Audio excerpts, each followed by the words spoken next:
First of all, welcome to our 26th STC. Ma'am, I would like to ask you about this session, like gender and disaster resilience lens. What do you think we should do? What policies we should recommend, and recommendations? What should we do to implement all the things that we talk about in different sessions, and how do you think it can work out in the end?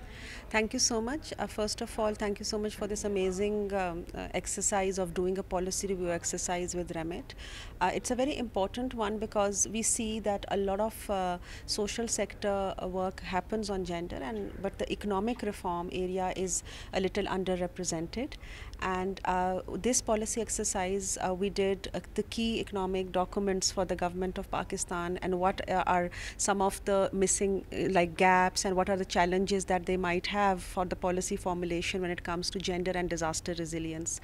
Why gender and disaster resilience? Because we all know that when disasters come, especially natural disasters due to the climate change that we are seeing all over the world, women are more disproportionately affected.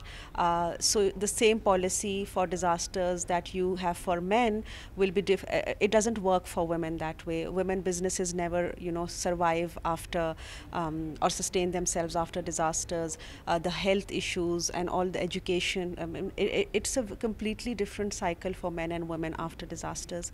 So we believe that this policy exercise is a good one for policymakers, regulators to identify how can they make the policy framework, and there is more readiness in institutions, especially public sector institutions, when disasters strike, and how women can be enabled to not just survive it, but also prosper after that.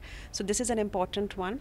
I believe that we talk a lot about SGD 13 and SGD 5. Both of them are extremely important, but we have to probably, I believe that sometimes clubbing them both together from the gender equality perspective and the climate action perspective is a very, very important area that we should be looking at, not just from the data side, but also from action side. So, yeah. Ma'am, climate change somehow affects us yearly. Yeah. So what do you think that gender is the most basic thing?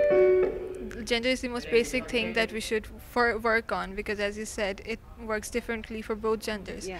So how do you think, what should we do to sustain it or at least control it? I think sustaining it is the most important question, and because more than lives, it's later livelihoods after a disaster, and how do you sustain them. But you can do hundreds of projects, but if you don't have an enabling policy and regulatory framework around it, it's not going to work, and it's not going to sustain itself. So I believe that that's an area that we all should be looking at, and this panel today and the workshop today that we're having is just targeting exactly that.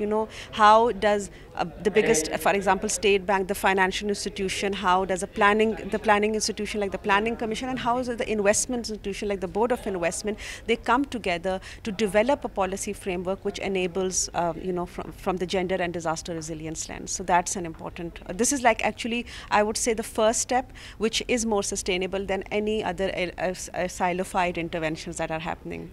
True. Thank you, ma'am. Thank you.